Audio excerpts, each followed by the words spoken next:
There was a political earthquake in America today, and the world will see its repercussions. Welcome to Law and Society. Please subscribe and let's talk about it. So, Fox News has declared Donald Trump as the winner of the presidential election. I'm not sure if other stations in the AP have yet, but from the very start, it was too close of a call to begin with. And I don't know where the votes will end up landing at the end of all of this. We don't know what's happening with the House of Representatives, whether Democrats will have control or whether Republicans will have control. But we do know that Republicans will control the Senate.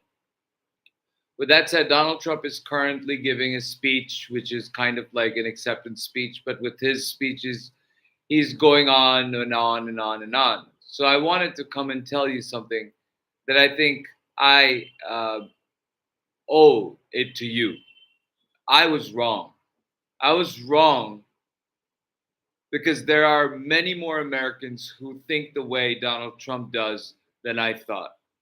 I was wrong because America is not ready to be led by a qualified, powerful woman. I was wrong about so many things. But what I was most wrong about is the faith I had in my country's institutions. Donald Trump attacked our Congress and Constitution. And if this win, according to Fox News, ends up being the reality, then Donald Trump will dismiss his two federal criminal cases, one for the documents case, but most importantly, the case for which he's will not be held accountable for attacking Congress and for trying to steal the 2020 election.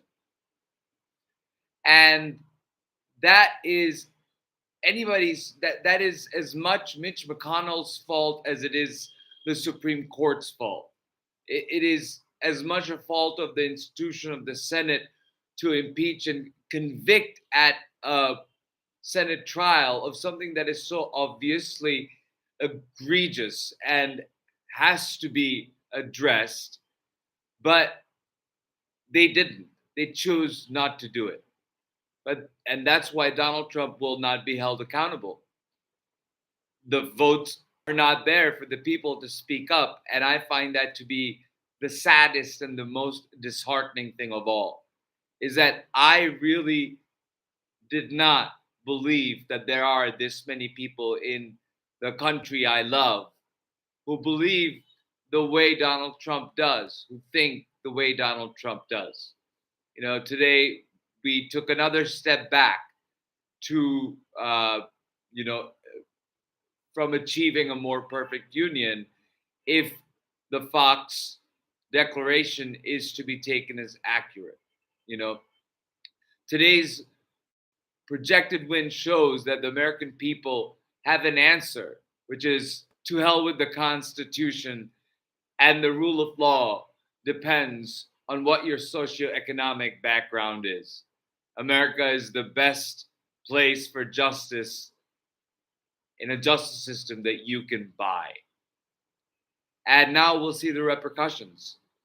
We'll see the repercussions of Donald Trump winning. We'll see the repercussions of the cases going away, of him not being held accountable.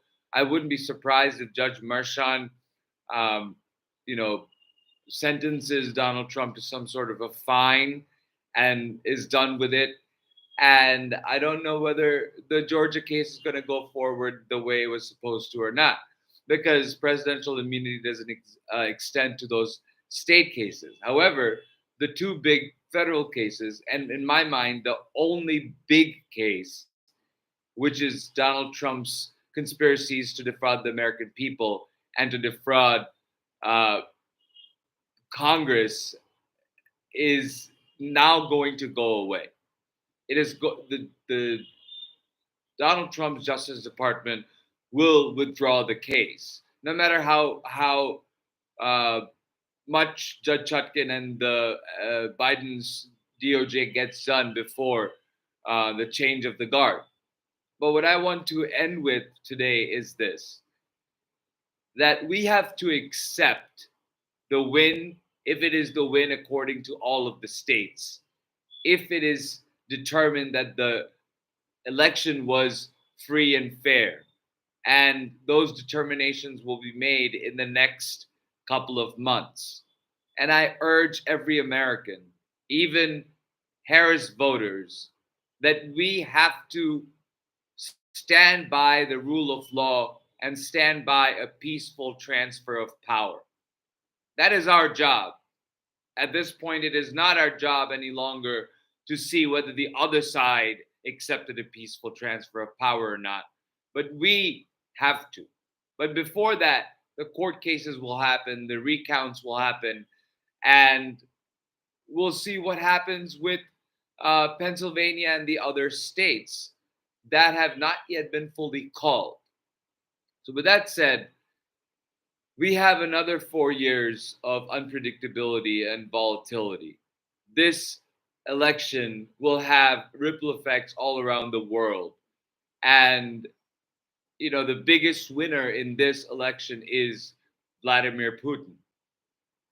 And it's important to know, as I end this, to say that there were 60 bomb threat calls called into Georgia election sites that are now connected to Russian hacking and Russian disinformation spreading that delayed the votes from being counted because those areas had to be evacuated.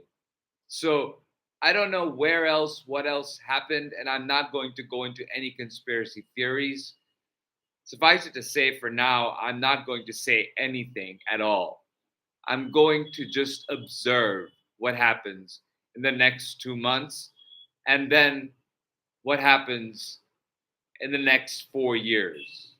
I believe that we have a lot of things to learn about the American people, that many of us who were optimistic about our bigger picture have gotten wrong.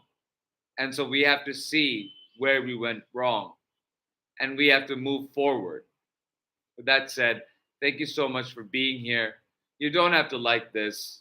You don't have to, uh, you know, share. I just wanted to come out and tell you what the news is so far, and that we need to learn how to accept defeat gracefully as well, should that moment arise.